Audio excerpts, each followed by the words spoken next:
Hey, it's Chris, Liege Games. Let's talk everything crowdfunding, kickstarting, game founding roundup. All the new games that have launched this week, let's check them out. Let's go into some detail. Now, full disclaimer, with all of my conversation around crowdfunding, Gamefound reached out to me, and one of my biggest concerns about Gamefound in general is, as I've said with several other campaigns, the eyes have just not been there. So they are going to be sponsoring me in some of my videos to help get some more eyes on Gamefound projects. So just wanted to let you guys know right from the get-go.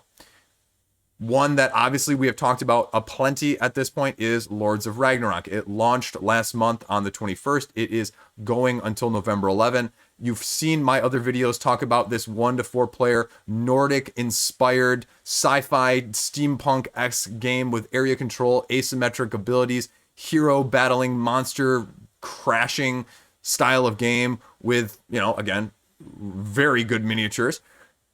It's going on right now. Check out my other videos as well if you want more information from Awakened Realms, and like all of their other most recent games, Nemesis and ISS Vanguard, it's going to be making waves. Core Pledge is something to check out if you're looking at going in from that side of things, and as well as how it compares to their previous iteration, spiritual successor of Lords of Hellas. So, what else is coming from my channel though? There is possibility from another non-game producer of sponsorship in the future, but I'll let you know if that comes about in the future as well. And let's talk about the other, sort of thing that I was not able to do that I wanted to put out for you guys, and that is my bracket challenge, my NCAA Madness style of bracket. I meant to have that first video up this week. Clearly that didn't happen, but my rambling soapbox Senjutsu video got the place of that instead. But I'm hoping to get it out to you a little bit next week at some point. I was going to do like 4 games at a time, so 2 bracket here and a 2 bracket here. I just said, you know what, I'm probably just going to do 1 video at a time. I'm probably just going to do a 1v1 so that it doesn't get too overwhelming, so that we can also have some good discussion maybe about those 2 games in general. There's going to be very interesting matchups. I tried to do it with like the screen behind me, and like it was all just blurry, cruddy. You couldn't read it for a dime. And so I just completely trashed the video, and I got to redo it and figure out how I'm going to show you the bracket themselves. Not just like the one it's in, but like maybe even the full matchup. So anyway, side tangent. That is not why you're here. You are here more for the roundup. I've rambled too long. Let's get into this. Let's do this. I don't know what to make of this. Skyrim. I don't know. I don't know. Modiphius does not have the most recent outstanding stellar reputation. Mutant Chronicles Siege of the Citadel was their most recently delivered game, I believe. And from what I have heard in the rumblings, now again, rumblings are always louder from the people who are very strong one way or the other.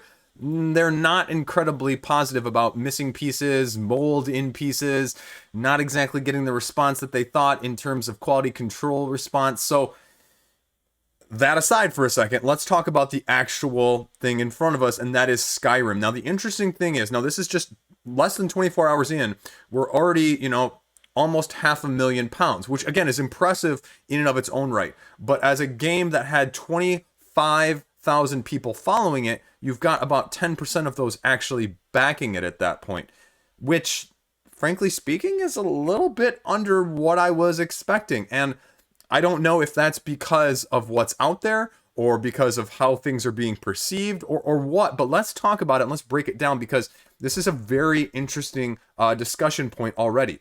Again, I talked about it on the 10 games you need to know from the crowdfunding of November that came out earlier this week, as this is the first one, because it's going to make waves no matter what. Like I said, I didn't say these were going to be the best games. I said these are the ones that are going to make the most waves, period. 1 to 4 players, 90-minute chapter sessions, a base game plus 2 expansions plus a bunch of add-ons for cosmetic stuff, including alternate sculpts, which is the whole stretch goal right now, if we'll skip down to that.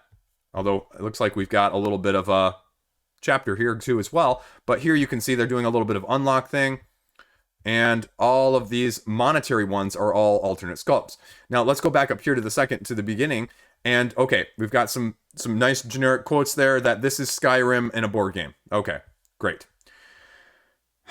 The big thing already with the tiers is that they say that again, this is how much you want to believe. How much of a cynic are you? No stretch goals for the core game. They've said, we've already included all the stuff that other people like the package is really part of the base game. We're throwing all of that stuff in there. Again, okay. But when you show me that the stretch goals are alternative sculpts and they're extra miniatures, because that's one of the things in this deluxe tier right here, is the miniatures, as you can see right here. If you're giving me multiple sculpts there, that's fine. I understand that. But then the question is, if I am not getting that deluxe upgrade, what are going to be the other motivations and incentives for me as a consumer to get this now? And right now, to be frank with you, there's nothing. There's nothing. At the time of me filming this, there is no reason I see yet to get it from that side of things. Will that change? I mean, yeah, it could definitely change with some of those alternate unlocks as we go down here.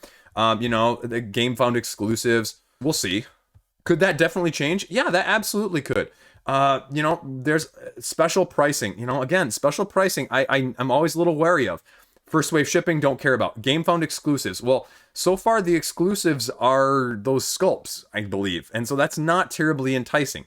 Again, here are the tiers. Again, as I mentioned in the 10 upcoming video, 2 expansions for £140 total with the base game. That's a pretty, going back to earlier, spicy meatball to swallow.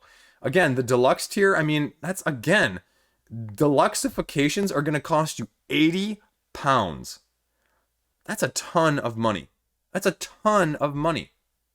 And I don't know right now if that's worth it. Because I don't look at this as a miniature-based game.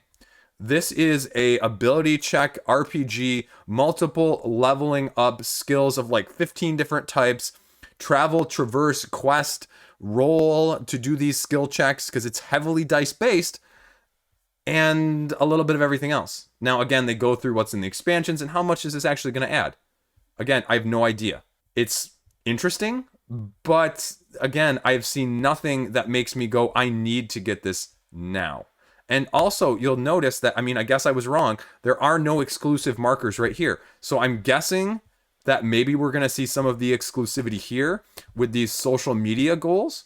So when we look at these, there is, an interesting dichotomy with these social media stretch goals, because some of these are much closer than others. They didn't pick things that are completely out, or maybe they've already had some growth between the time this launched and the time I'm filming this. They're at like 16,400 followers for Twitter. I've already broken 7,000 subs for the YouTube channel, and they are already at like 1,600 followers on Twitch. So, it's interesting, but I don't know. I don't know what to make of that. And so we'll see, because you're getting some of this other mini campaign stuff. Again, I'm not seeing the exclusive markers, so where is that going to be? What is that going to look like? And I guess what I'm wondering here is, what is the difference between the 10th anniversary base game tier? Because it doesn't really say. It just says the adventure game does not include any stretch goals. Okay, great. And then you have the $82, the 82-pound version of it right here. I don't understand. Anyway, we'll see. They have the Call to Arms starter bundle in there too, which again is really kind of weird to have your war game, which is a completely different product, thrown in there as well. Gameplay, at least there's a rule book, so you can check that out. There's a couple playthroughs online from some bigger channels, and they give a little bit of what you're going to be doing. All of this animation was not present on my preview video yet. And so, again, you're going to be equipping, you're going to be upgrading, you're going to have your stats, you're going to have all these different skills, you're going to be going through events and quests, you're going to be traversing this board with all these different icons. It looks very similar to The Witcher, only more in a cooperative sense. And unlike The Witcher, though, there's going to be a lot more dice rolling, and that's the difference in this game. And are you okay with that, with these quests, sort of a la like Lands of Galzier or Iridia and those sorts of things? So it's going to be really interesting. I don't know. I don't know what to make of it. I really don't at this point. Like I said, Modiphius is one of those where some of this stuff has been okay, and some of this stuff has not been as great as I think that people wanted it to be.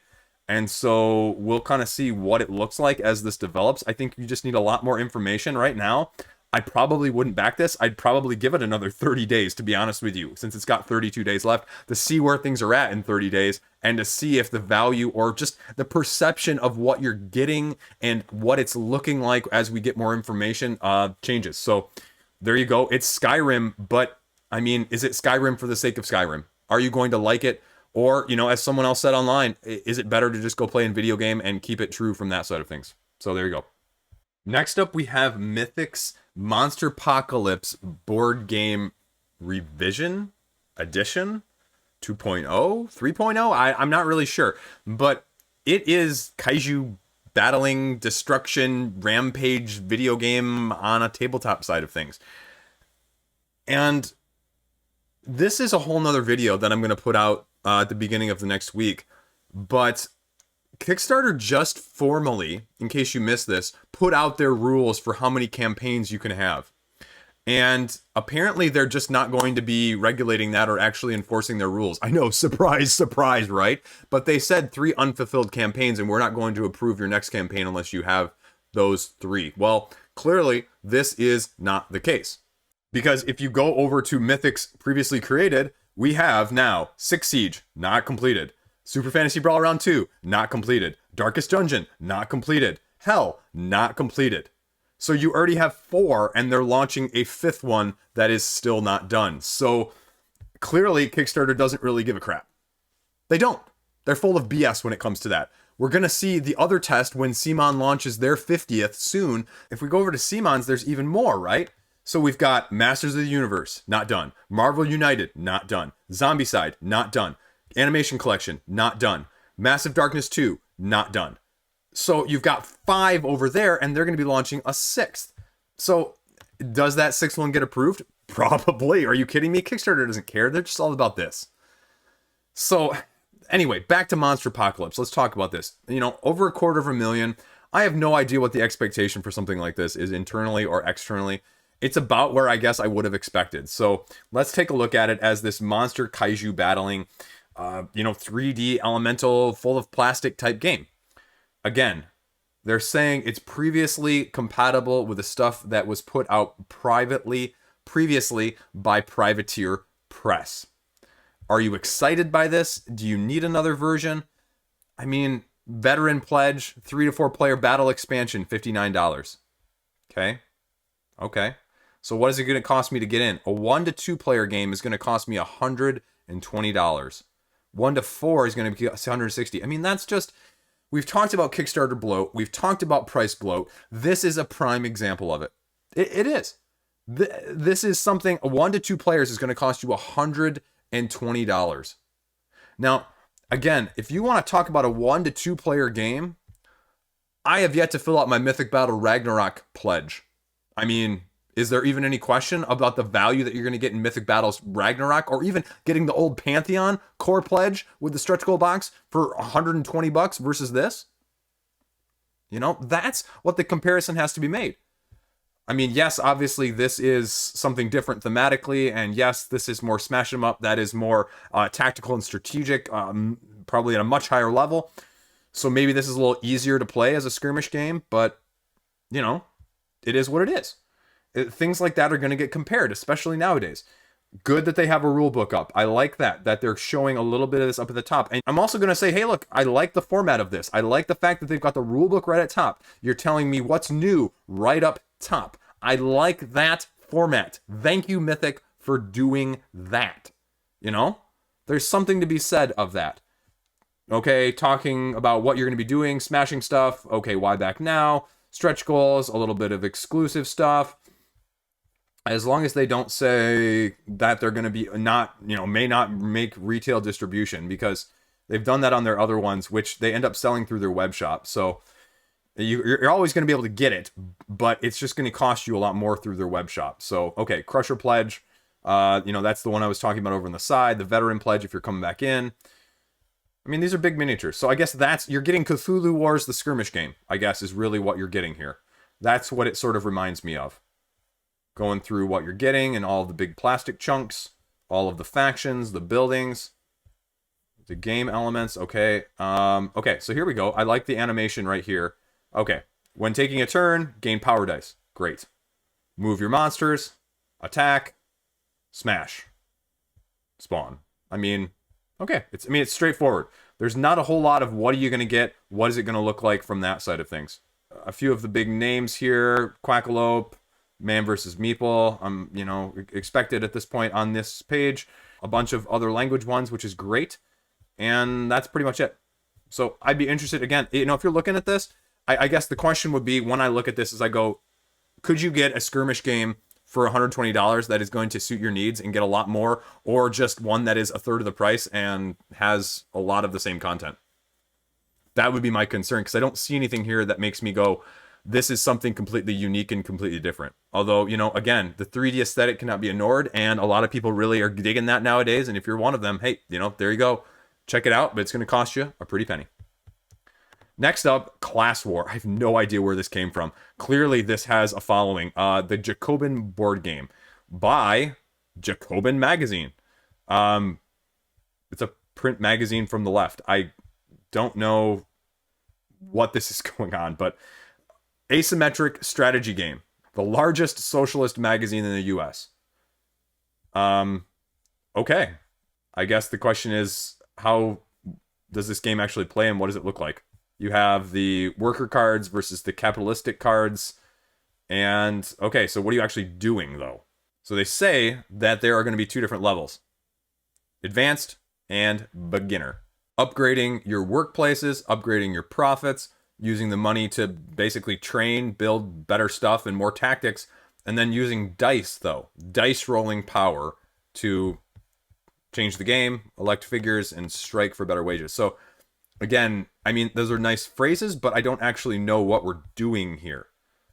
And I'm a little surprised. It must have a serious backing, because the lack of information, the lack of rule book here would make me a little bit concerned. Although you're showing me a lot of the cards, and I bet if I zoomed in, I could get a better sense.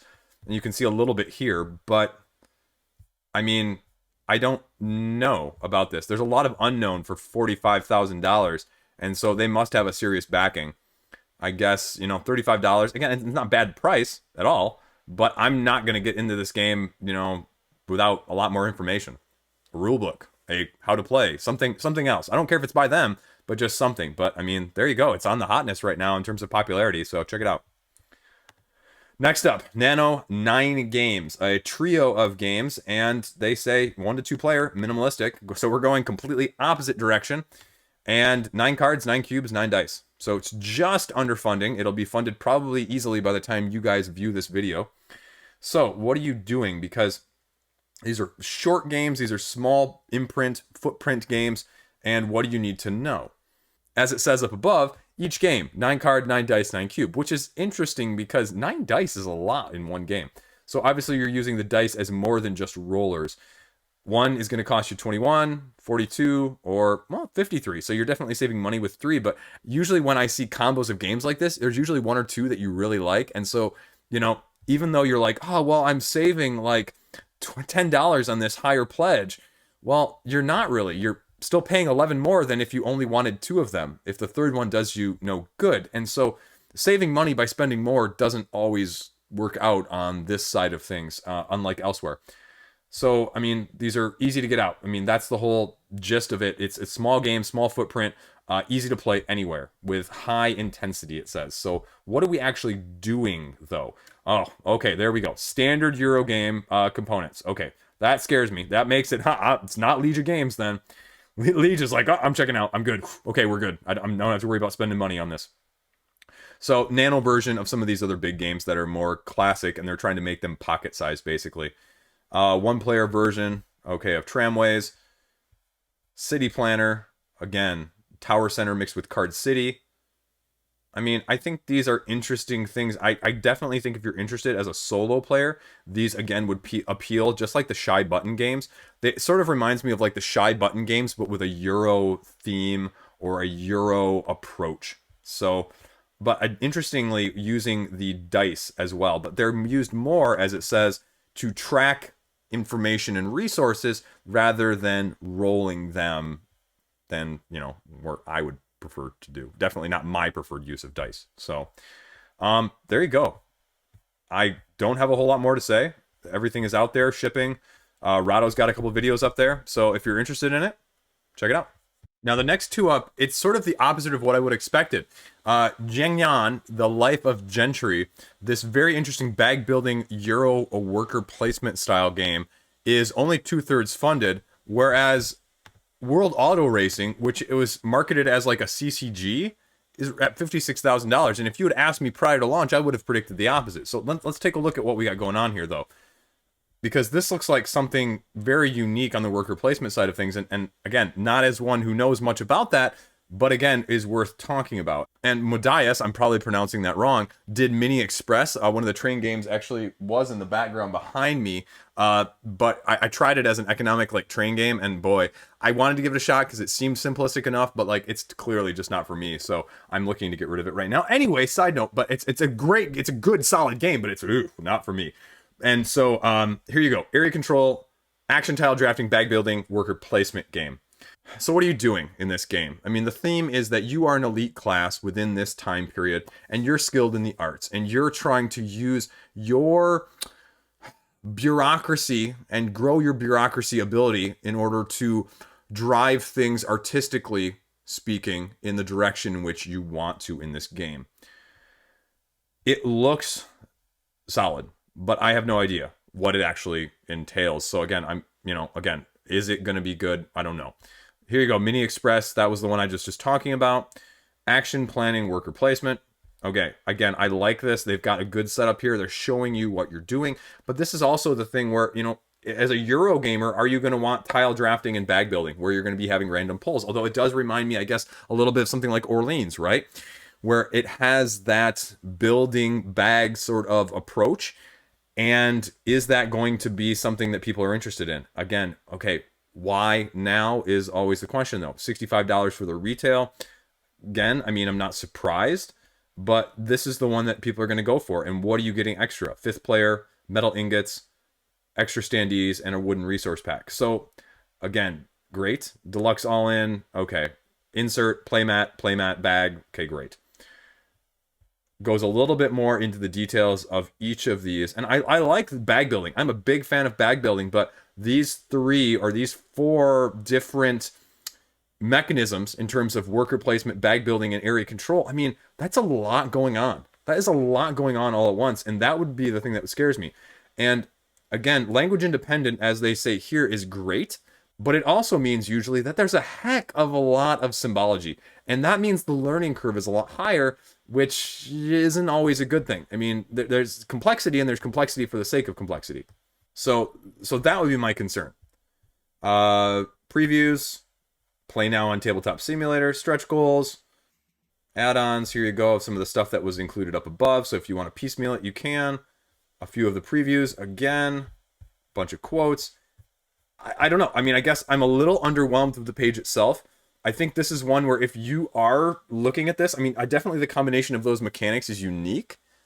But again, how does it compare? And again, I'm not the right person. I'll flat out say that. And so somebody else wiser than me and more experienced in this game is going to have to take a look and, look at it from that side of things. And honestly, it's probably a good dive into the workbook or a dive into a gameplay to actually see if it's more likely for you. But again, I've seen nothing on there that makes me think I need this game. I'm super interested in getting this game now versus, again, later, like I mentioned with, Skyrim early on. So check it out if you're interested. Now let's go to World of Auto Racing, right? $56,000 in under 24 hours. Ultimate car racing collectible card game. Again, like, that scares me as a board gamer now. Like, collectible card game on a crowdfunding. Because we're talking about support. Now, is it really, truly a CCG?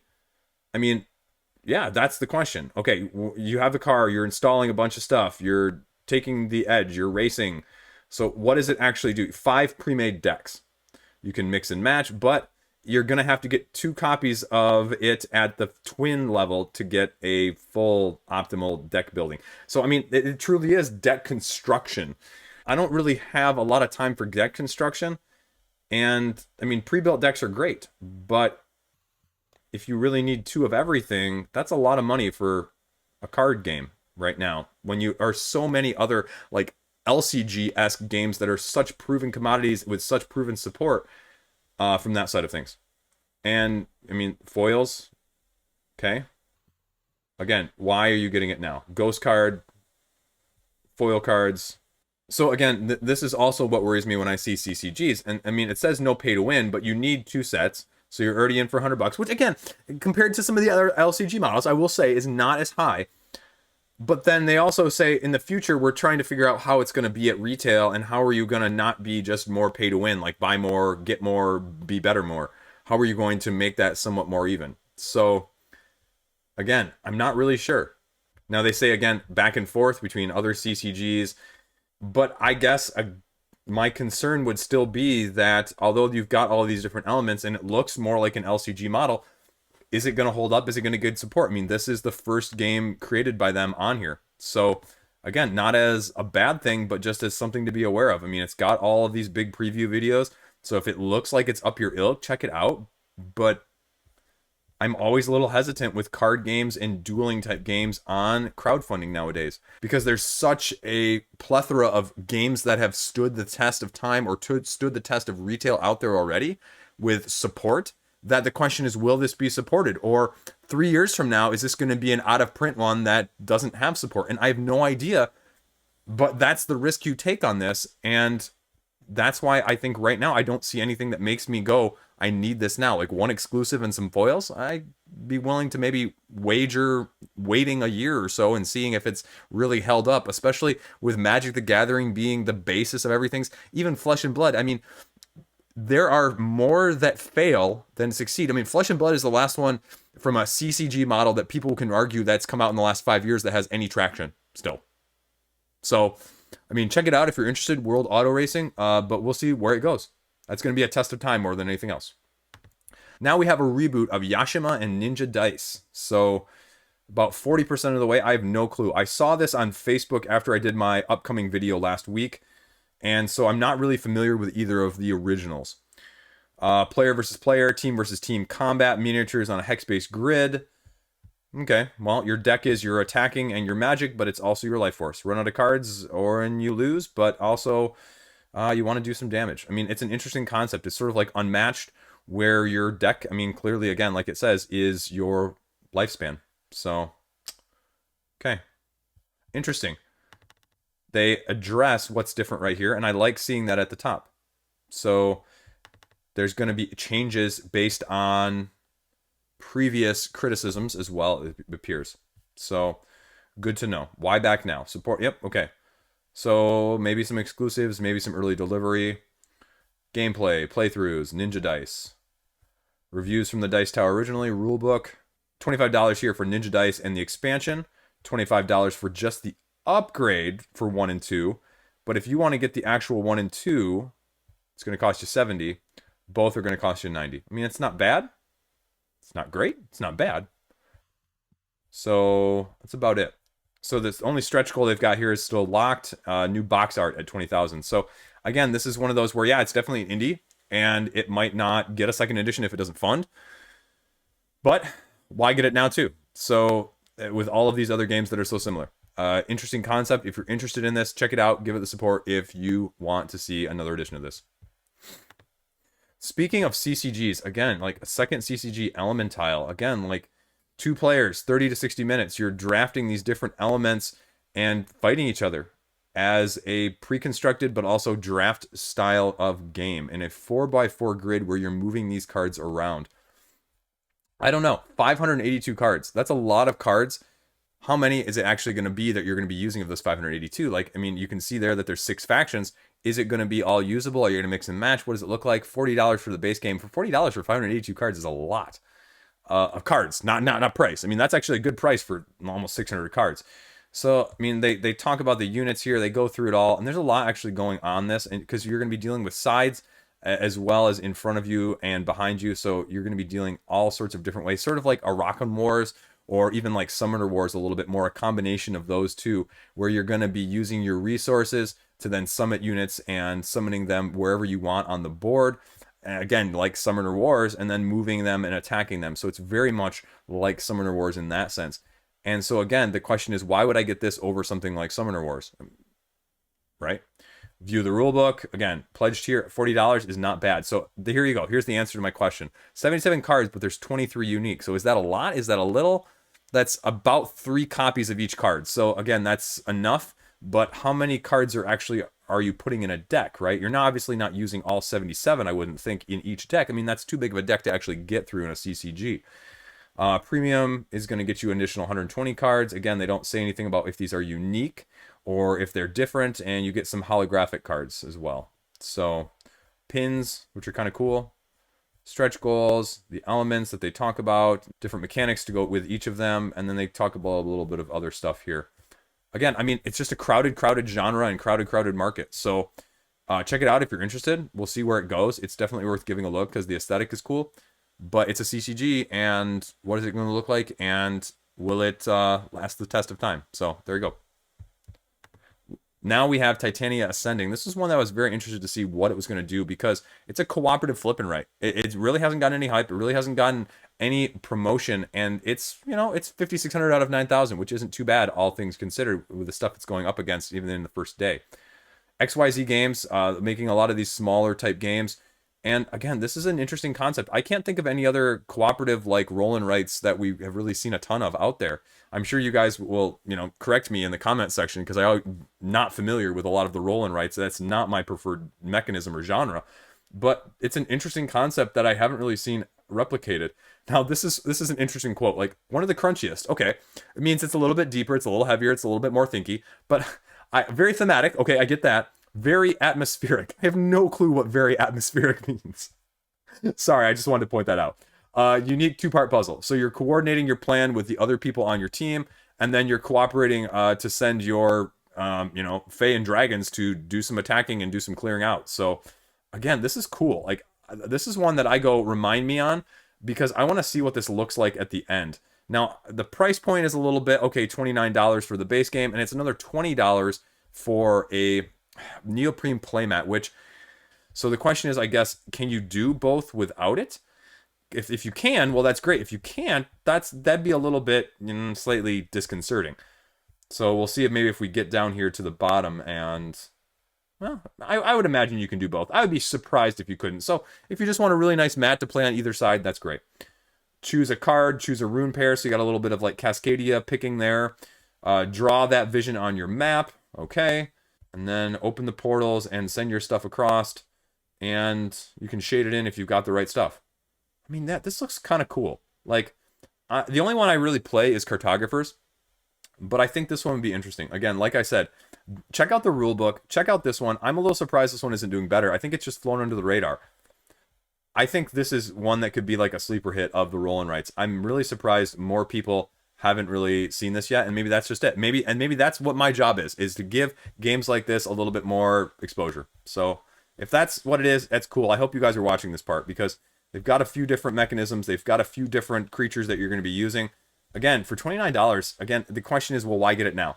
Well, I mean, this is another indie one, right? You're probably not going to see this one get wide fulfillment or wide distribution if it doesn't fund here. So I'm going to have to give this one a serious thought at the end here because, like I said, I only really have Cartographers, and this looks like a little bit level up from Cartographers. And I'll be honest, Cartographers is fine, but I don't want to play Cartographers more than once in a row because it seems a little bit samey at times, right? So if this can upgrade that, I mean, well, that's why I've got it saved, and, check it out if you're interested. Titania Ascending.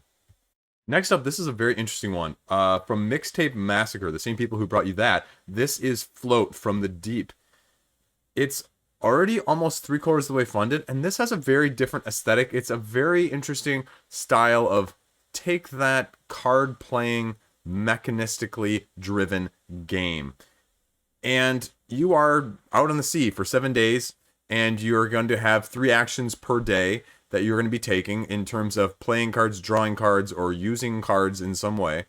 And you are trying to survive until the very end. And now it's like sort of semi-co-op, but it's also just more head-to-head. You want to also outlast and out-survive.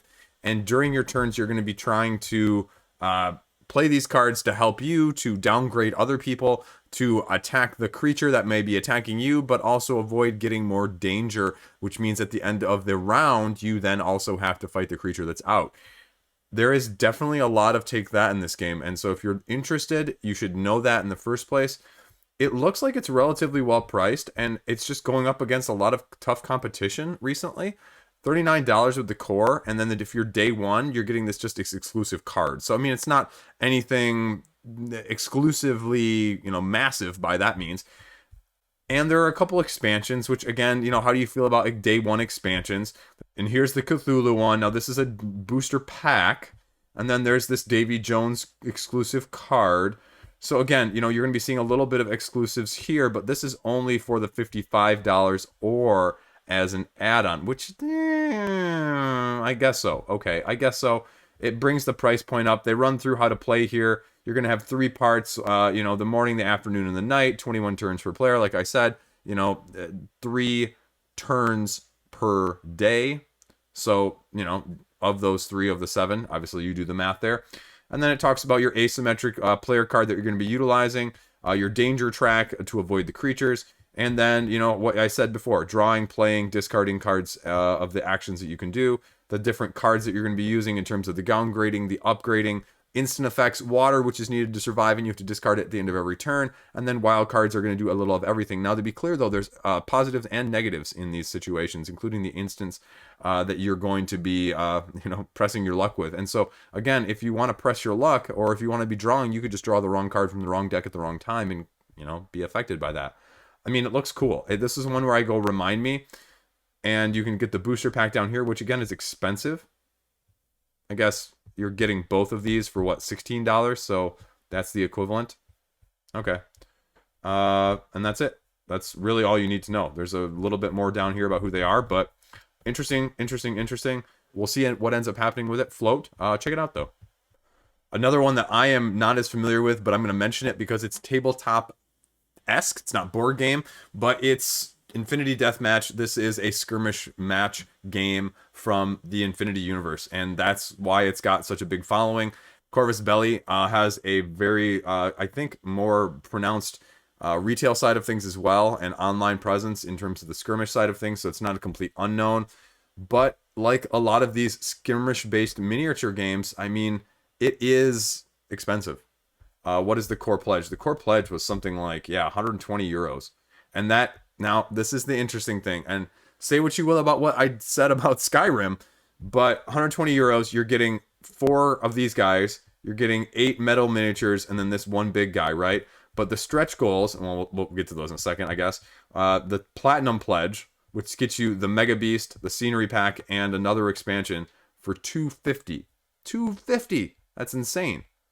But a lot of people who are skirmish miniatures, like at retail, are looking at that and going, oh yeah, that's about right. So they talk about here about the tags that you're going to be seeing in the core box. But the interesting thing is, all of the stretch goals right now, they go through that, the expansion, we'll skip past that a second. Core box, core box, core box, core box, core box, core box, core box, core box. So that's the thing, is really, is the core box meant to be a more complete, and is this doing sort of the Skyrim thing that they say Skyrim's not doing? Because you'll also see that none of these are marked exclusive, so the plan was really to maybe have these in those boxes in the first place. That's, it is what it is. I mean, this is a freaking cool looking miniature. It's not really a miniature anymore, it's a megature, but it's expensive. And from a tabletop skirmish side of things, again, why am I getting this over something else? Infinity is going with the brand recognition. I've seen nothing in how you're actually playing this, and I am 80% through the page right now. Download the rulebook, there we go. At the very bottom, okay. Crash course. So at least they give you a little bit of information down here at the bottom of how to play. You're going to be going at 10 rounds, 15 Neo Metal, or you kill the Mega Beast, which is, again, an interesting concept of killing a large creature as an objective to basically win the game. It's based on the Infinity core engine that they already have in the first place. You can try it online. Good. I'm glad they've got a couple videos there, though. Again, completely outside my wheelhouse. It's more expensive than anything that I would be ever able to play or get to the table. There you go. Infinity Deathmatch Tag Raid. Now, next up, we also have another little core box of games, the Snackbox minigame series, and this is a set of 4. It's a little over a quarter of the way right now, and you've got 4 different games with 4 different types of mechanisms going for you. And again, I always have mixed feelings about these because they always give a discount when you buy more than one, right? Print and play, okay, great. 1 is going to be 17, 2 is going to be 32, so you're saving a few bucks there. 3 is 43, and 4 is 45. So 4 different games. You have a tile laying sort of beach style game where you're going head to head and trying to score the most points. You have a skate park game, which is a little bit of tile playing trick taking. And then you have chimichangas and tacos, which is a ingredient stacking recipe style game. And then you have slingshot, which is a push your luck dice rolling, almost look like phase 10 style game where you're going from objective to objective. And they have all the rules out here. You can check them out. There's a little bit of a video associated with each one of these, so you can get enough information. But the problem with this is, it's never really a great deal on the bigger one, because if these are so different, I feel like they're automatically going to appeal to a different crowd. So you're going to end up with games that you're going to like and not like nearly as much. So in these, my recommendation is always to get just the one or two that appeal to you, and not get the bigger bundle with the bigger savings. I hate saying that, but that's true. So that's what you need to know. Again, here you go. Here's the push your luck. Essentially, you're rolling. You have to match the sequence that is required. You have 3 rolls per. You have to get out to the next sequence to be the one who wins. So again, it looks quality. Again, why do I get it now? Again, from a small publisher, you're not going to find it elsewhere. This is one of those where, as a small indie publisher, I don't know if it's going to fund, because it's going up against some tough competition, and it's hard to stand out in the crowd today. And that's what I look at when I see this. But again, we've seen a lot of those already this year, 11 months into this year now, not succeed and then retry and do well. So that's a possibility for this if it doesn't fund yet at this point. But Snackbox minigame series, check it out. Last up this week, also on Gamefound. I have to apologize because I got sick last week, and I meant to be able to try and review this from Wild Realms by Daywalker Syndicate. And as a game that, again, has not really had any hype, it's got 4,000 out of 18,000. It is a very interesting concept of the animal battling on the tabletop scene. And frankly, the reason I reached out to them even in the first place before I kind of messed it up was I really like the aesthetic of this game. It really is appealing from a card style of games. And now, again, they've got some stretch goals here. 1 copy is going to cost you $35. I mean, they're going to give you a little bit of savings for 2. But again, I don't really need 2, so there it is what it is. Legendary booster pack. And it gives you a nice little overview here of what you're going to be doing. And you have these 4 different realms, and you're going to be playing them to each different realm, and you're going to be trying to defend each realm against other people. You're trying to protect your realms by having each one of the different classes of animals in there, and then a leader, so it sort of locks it so that you can protect it fully in the end. And this is some symbology that they're giving you there. And again, you can see why I like the aesthetic. It's just very pleasing.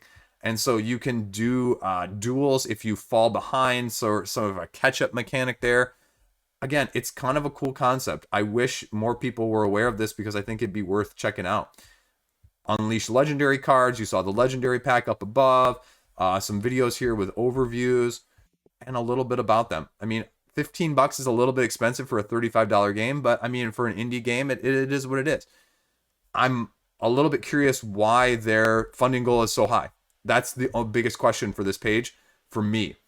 $18,000 is not a low goal for a newer game, newer company style of things.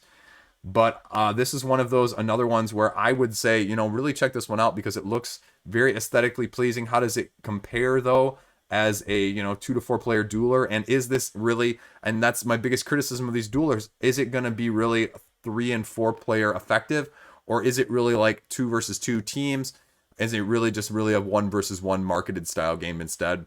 It is what it is. I understand why people do that at the same time. Anyway, check it out. This is Wild Realms. There you go. So that's it. That's the roundup this week. A little bit of everything. Hopefully that was interesting.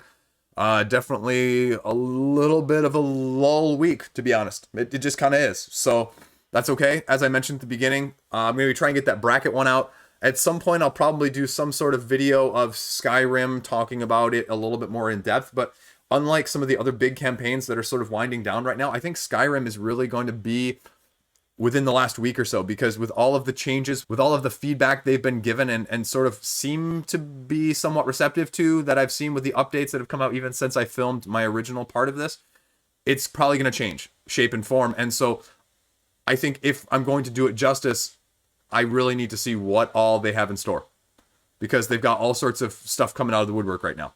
So that's that. Tomorrow is the upcoming video for next week, and check that out as well if you are interested. So there you go. Thanks for watching. Thanks for clicking. Stay classy out there. I'll see you around.